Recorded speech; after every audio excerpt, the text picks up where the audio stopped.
welcome back to my channel. Bertemu lagi dengan aku, Endang Agustina, di segmen Ini Misteri.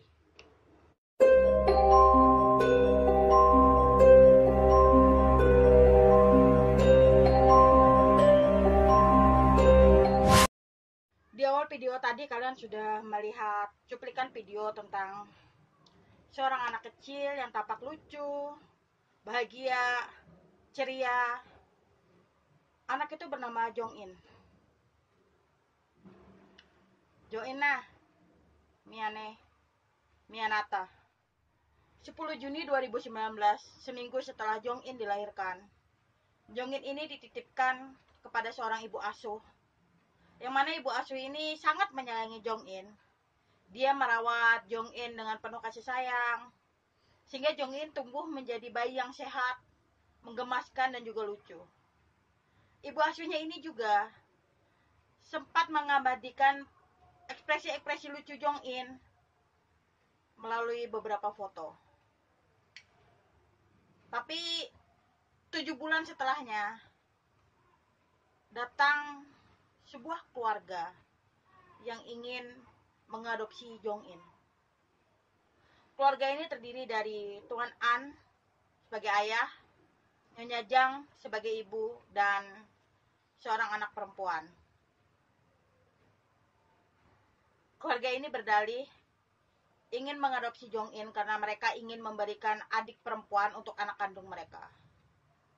Mereka juga bilang kalau mereka mempunyai pekerjaan yang baik, yang mana Tuan An bekerja sebagai penerjemah dan Nyonya Jang bekerja di salah satu stasiun TV. Semua itu membuat ibu asuh Jong-in merasa yakin kalau keluarga itu adalah keluarga yang tepat untuk Jong-in, yang mana kelak Jong-in bisa tumbuh baik di bawah pengasuhan mereka. Bahkan ibu asuh Jong-in ini juga mengirimi atau memberi keluarga itu sebuah kalung emas berinisial nama Jong-in, karena sekali lagi dia begitu yakin pada saat itu kalau keluarga itu benar-benar bisa diandalkan untuk menjaga Jong-in. Tapi baru sebulan Jong-in diasuh oleh keluarga itu mulai memperlakukan Jong-in dengan buruk. Bahkan Nyonya Jang pernah ketahuan menggendong Jong-in dengan cara yang aneh. Dia menggendong Jong-in dengan cara memegang tengkuk Jong-in. Jadi misalnya ini adalah Jong-in, dia menggendongnya dengan cara menggapit seperti ini, bagian tengkuk Jong-in. Dia menggendongnya seperti itu.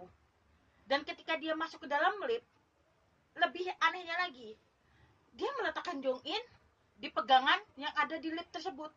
Biasanya di lift itu kan di sebelah kiri atau kanannya itu ada kayak pegangan. Dia meletakkan Jong-in, membuat Jong-in berdiri di situ. Kemudian dia dengan santainya bercermin, memperbaiki penampilannya. Wow, benar-benar psikopat kan? Ada perempuan yang bisa melakukan hal-hal keji kepada anak kecil, padahal dia juga seorang ibu, dia juga punya seorang anak. Apa dia? Kalian tahu geng, yang lebih sadisnya lagi, Nyonya Jang ini pernah memberi makan Jong-in lagi-lagi dengan cara yang di luar nalar. Jadi Nyonya Jang ini akan memanaskan makanan instan, makanan bayi instan ya. Mending kalau dia bikin yang homemade gitu ya. Ini makanan bayi instan, dia panaskan di microwave. Kemudian makanan itu akan diberikan kepada Jong-in. Kalian tahu, makanan itu diberikan secara langsung tanpa didinginkan dulu. Bayangkan, bagaimana anak seusia Jong-in akan bisa memakan makanan panas yang baru keluar dari microwave. Bahkan, seseorang pernah melihat Jong-in ini mengatupkan kedua tangannya di depan Nyonya Jang, memohon agar diberi makan. Bayangkan ya, Jong-in ini masih batita, masih di bawah 3 tahun, seumuran sama anakku yang kecil. Dan dia bisa melakukan hal seperti itu kan? Karena terdesak, atau karena mungkin dia merasa kelaparan dan merasa takut kepada Nyonya Jang. Ya Tuhan, kalau mereka memang gak niat buat ngadopsi anak, ngapain mereka tuh ngadopsi Jong-in gitu loh? Biarkan saja Jong-in itu diasuh oleh ibu asuhnya. Kenapa harus mereka adopsi? Dan pada akhirnya mereka melakukan hal-hal yang sangat tidak manusiawi. Dan mereka juga sering pergi, Nyonya Jang Tuan An dan anak kandungnya. Mereka tuh sering pergi keluar jalan-jalan gitu kan. Dan mereka meninggalkan Jong In di dalam kamar atau di dalam rumahnya terkunci sendirian. Bayi sekecil itu yang ditinggal sendirian di dalam rumah. Benar-benar bukan manusia. Apakah mereka itu punya hati? Bahkan ketika mereka berpergian, mereka pergi makan piknik di luar dan meninggalkan Jong In di dalam mobil sendirian yang mobil itu terkunci. Bagaimana kalau Jong In tidak bisa bernapas? Bagaimana kalau Jong In haus atau dia lapar? Kenapa Nyonya Jang tidak bisa berpikir sampai ke sana?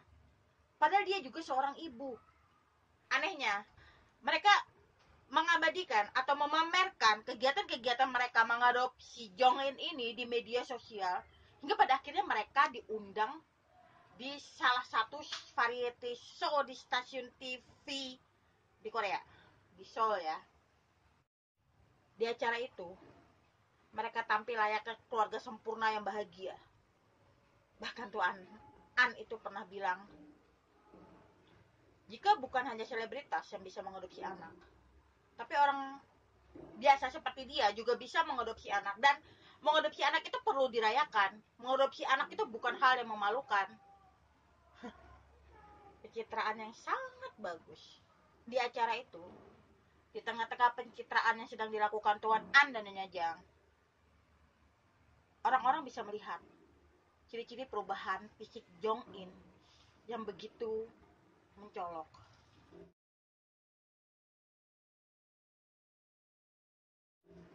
Di acara itu, Jong In memakai pakaian bekas dari kakak angkatnya. Jadi pakaiannya itu sedikit terbuka. Sehingga di bahunya itu terlihat jelas ada luka memar besar yang masih membekas. Bahkan di kepalanya, di dahinya sini, ada tanda hitam yang tidak diketahui itu sebabnya apa. Muka Jong In juga terlihat lesu dan sedikit membengkak.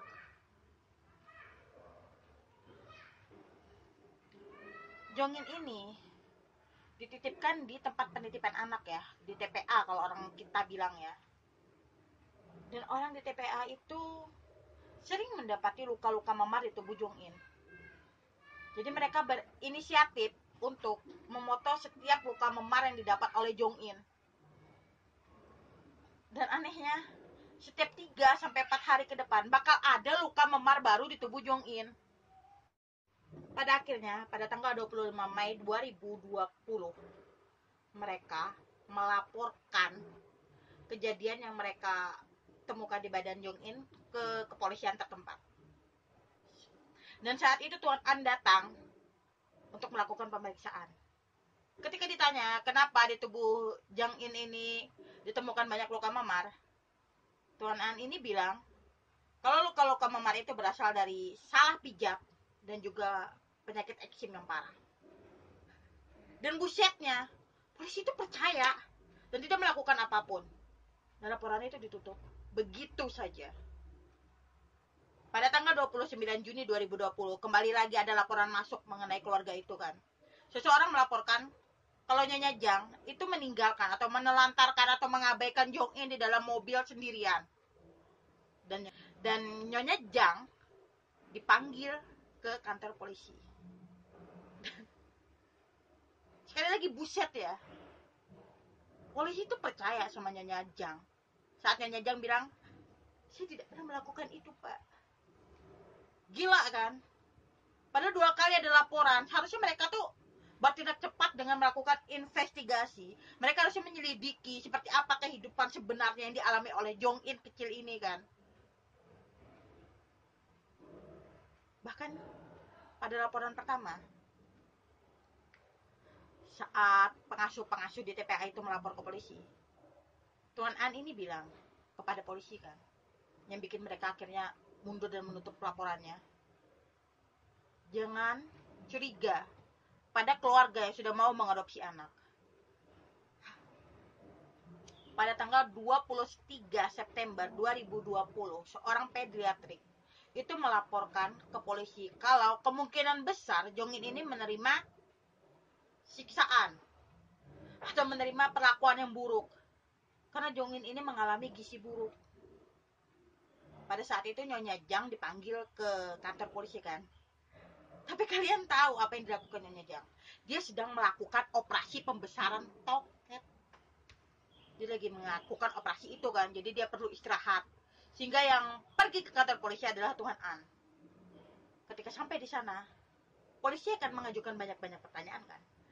Dan Tuan An ini menjawab, jika saat itu Jong In sedang sakit dan tidak nafsu makan, sehingga berat badan dia itu turun. Sekali lagi, 3 kali laporan dari 3 orang yang berbeda, dari 3 ahli yang berbeda, polisi tidak melakukan apa-apa. Mereka menutup kasus itu dan percaya kepada keluarga psikopat itu. Bahkan para polisi percaya kalau laporan-laporan yang masuk itu cuma fitnah belaka untuk keluarga psikopat itu. Padahal setiap kali ada laporan masuk, Nyonya Jang itu menghapus semua video dan foto serta percakapan yang ada di ponselnya. Harusnya itu sudah bisa dijadikan sebuah bahan yang dicurigai kan? Bagaimana mungkin ada seseorang yang ponselnya itu bersih, nggak ada video, nggak ada foto, juga nggak ada percakapan. Pada tanggal 13 Oktober 2020, mereka mengaku kalau pada pagi itu mereka sedang siap-siap untuk pergi ke TPA. Dan Jong In berada di sofa. Kemudian Jong In terjatuh dari sofa. Tapi sadisnya, mereka tidak langsung membawa Jong In ke rumah sakit. Tapi mereka pergi dulu untuk mengantar anak kandung mereka ke TPA. Kemudian kembali dan mengantar Jong In ke rumah sakit. Pada saat itu keadaan Jong In itu udah kritis, geng. Dia udah sekarat. Tapi mereka nggak manggil ambulan. Mereka manggil taksi untuk pergi ke rumah sakit. Padahal seandainya mereka memanggil ambulan, Jong In bisa mendapatkan pertolongan pertama dengan cepat. Karena setiap ambulan datang, di dalam ambulan pasti ada tenaga medis yang bisa memberi pertolongan pertama kepada pasien. Ya kan? Tapi mereka menggunakan taksi pergi ke rumah sakit. Dan ketika sampai di rumah sakit, Jong In sudah mengalami gagal jantung.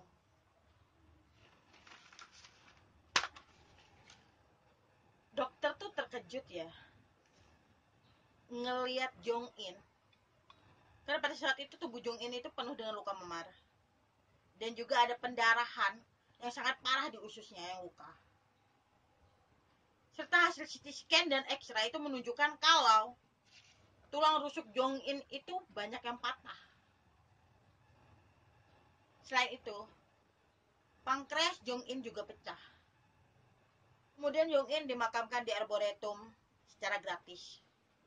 Mereka hanya mengeluarkan uang 3.000 won atau senilai 39.000 rupiah untuk biaya bingkai foto.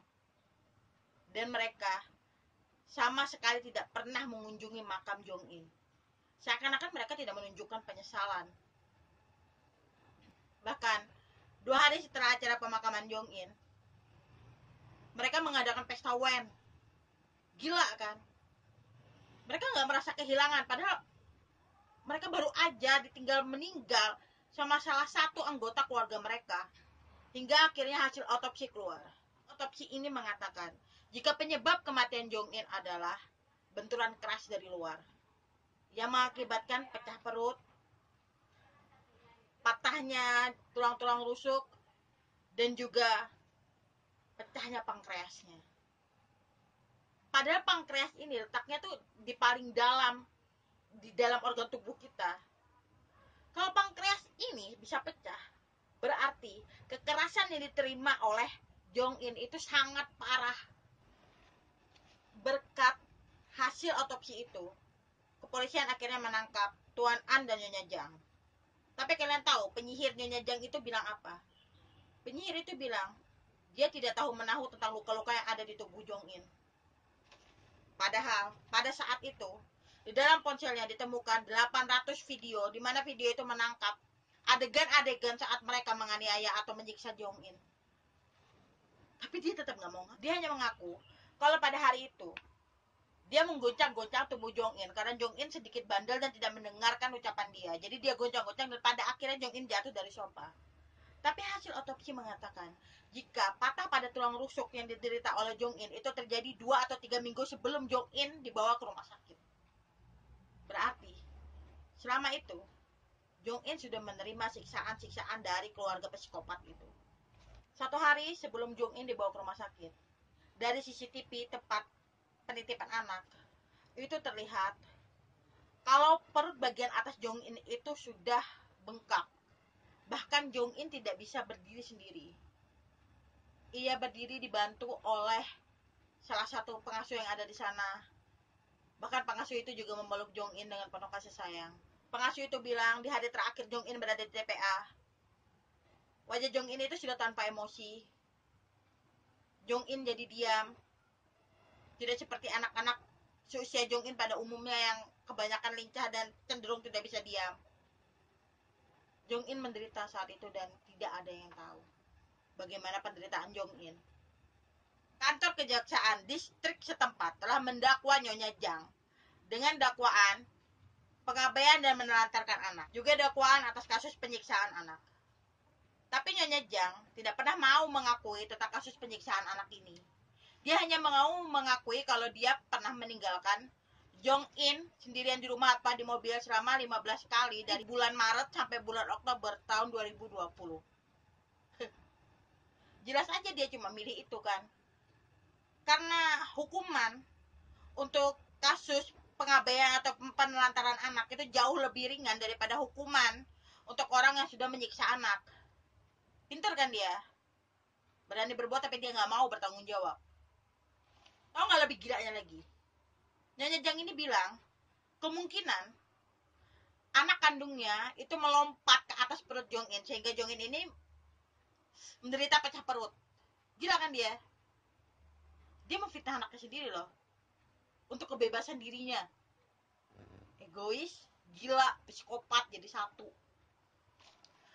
Tuan An akhirnya didakwa tanpa pra penahanan atas kasus penelantaran anak. Dan ini yang aku suka ya. Badan Kepolisian Kota Seoul itu mendisiplinkan para anggota polisi yang mengabaikan atau yang lengah pada 3 laporan tentang kasus penyiksaan Jong In terdahulu. Pada tanggal 2 Januari 2021, sebuah acara televisi mengungkapkan penyiksaan yang paling mengerikan di antara penyiksaan-penyiksaan yang diterima oleh Jong In. Ya, yang tadi awal aku kan bilang kalau pankreas itu letaknya ada di dalam dari organ dalam, pakainya organ yang di dalam banget dari dalam tubuh manusia ini kan. Jika pankreas itu bisa pecah, berarti Jong In ini menerima siksaan yang begitu berat gitu kan.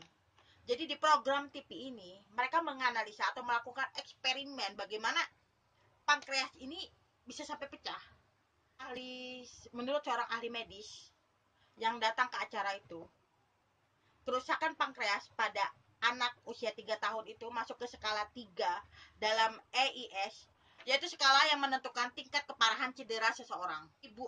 Dan membutuhkan gaya sebesar 3.800 sampai 4.200 sampai bisa menghancurkan pankreas di dalam tubuh anak usia 3 tahun.